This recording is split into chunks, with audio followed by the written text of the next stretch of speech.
ಎಲ್ಲೋ ಒಂದ್ ಕಡೆ ಧೋನಿ ಅವರು ಬರೋ ತನಕ CSK ಗೆಲ್ಲಲ್ಲ ಎನ್ನುವಂಥ ಟಾಕ್ ಕೂಡ ಓಡಾಡ್ತಾ ಇತ್ತು. ಬಟ್ ನಿನ್ನೆ ಗೆದ್ದಿದೆ. ಹೇಗಿತ್ತು ನಿನ್ನೆ ಮ್ಯಾಚ್? ನೋಡ್ತಾ ಹೋದ್ರೆ ಬ್ಯಾಲೆನ್ಸ್ಡ್ ಆಗಿತ್ತು CSK ನಿನ್ನೆ ನೋಡಿದ್ರೆ. ಯಾಕಂದ್ರೆ ಕೆಲವ್ರನ್ನ ಹೊರಗಿಟ್ರು, ಕೆಲವ್ರನ್ನ ಒಳಗೆ ತಂದು ಬ್ಯಾಟಿಂಗ್ ಬೌಲಿಂಗಲ್ಲಿ ಬದಲಾವಣೆ ಮಾಡ್ಕೊಂಡ್ರು, ಬೌಲಿಂಗಲ್ಲಿ ಚೇಂಜಸ್ ಮಾಡ್ಕೊಂಡ್ರು.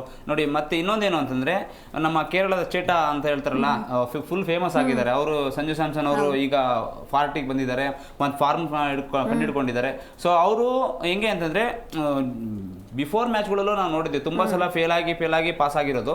ಸೊ ನೋಡಿ ಒಂದೇ ಸಲ ಅಮೋಘವಾದ ಪ್ರದರ್ಶನ ಕೊಟ್ಟರು. 100 ಫಸ್ಟ್ ಇನಾಗ್ರೇಷನ್ ಮಾಡಿದ್ರು ಅವರು. 100ನ ಯಾರು ಹೊಡೆದಿಲ್ಲ ಇದುವರೆಗೂ. ಹತ್ತತ್ರ ಬಂದು ಎಲ್ಲ ಔಟ್ ಆಗಿದ್ದಾರೆ. 93, 97 ಆ ಥರ ಬಂದಾಗ ಇವರು 100 ಹೊಡೆದಾಗ ಒಂಥರ ಎಲ್ಲೋ ಒಂದು ಕಡೆ CSKಗೆ ಡಬಲ್ ಈಗ ಈ ಸೋತಿರೋದೆಲ್ಲ ಮರ್ತ್ಬಿಟ್ರು. ಈಗ ಆ ಥರ ಒಂದು ಸೆಲೆಬ್ರೇಷನ್ ನಡೀತಾ ಇದೆ. ಈಗ ಋತುರಾಜ್ ಗಾಯಕ್ವಾಡ್ಗೂ ಒಂಥರ ಖುಷಿಯಾದ ವಾತಾವರಣ ಆಯಿತು.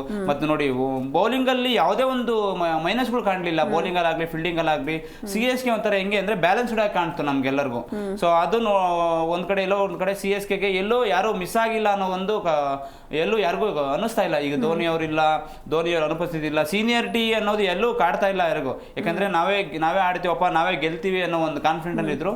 ಸೊ DC ಗೆಲ್ಲುವಂಥ ತಂಡ, ಒಳ್ಳೆ ಬಲಿಷ್ಠವಾದಂಥ ತಂಡ, ಒಂದರ ಬ್ಯಾಲೆನ್ಸ್ಡ್ ಆಗಿರೋಂಥ ತಂಡ.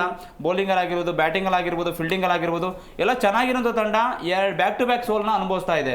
ಸೊ ನೋಡಿ ಅವರು ಎಲ್ಲೋ ಒಂದು ಕಡೆ ಫಿನಿಷರ್ ಆಗಿರೋಂತಹ ಬಿಲ್ಲರ್ ಅವರು ನಾನೇ ವಿನ್ ಮಾಡ್ಕೋತೀನಿ, ನಾನೇ ವಿನ್ ಮಾಡ್ತೀನಿ ಅನ್ನೋ ಒಂದು ಕಾನ್ಫಿಡೆಂಟ್ ಅಲ್ಲಿ ಇದ್ದಾಗ, ಓವರ್ ಕಾನ್ಫಿಡೆಂಟ್ ಅಂತ ಇದ್ದಾಗ, ಸೊ ಅಲ್ಲಿ ಅಚಾನಕ್ ಆಗಿ ಮ್ಯಾಚ್ನ ಬಿಟ್ಕೊಡ್ತಾರೆ. ಅವರಿಂದನೇ ಸೋಲುತ್ತೆ ಮ್ಯಾಚು. ಯಾಕಂದ್ರೆ ಇಂಜುರಿ ಆಗಿ ಹೋಗ್ತಾರೆ, ಮತ್ತಾದ್ಮೇಲೆ ಬರ್ತಾರೆ, ಚೆನ್ನಾಗೇ ಪರ್ಫಾರ್ಮೆನ್ಸ್ ಮಾಡ್ತಾರೆ, 6 ಬೌಂಡ್ರಿಗಳು ಹೊಡಿತಾರೆ. ಇನ್ನೇನಪ್ಪ ಗೆಲ್ತು ಅನ್ನೋ ಟೈಮಲ್ಲಿ ನೋಡಿ ನಮ್ಮ ಕನ್ನಡಿಗ ಪ್ರಸಿದ್ಧ ಕೃಷ್ಣ ಅವರು ಒಳ್ಳೆ ಬೌಲಿಂಗ್ ಮಾಡಿ ಅವ್ರನ್ನ ಕಟ್ಟಾಕಿ ಸೋಲ್ಸಿದ್ರು.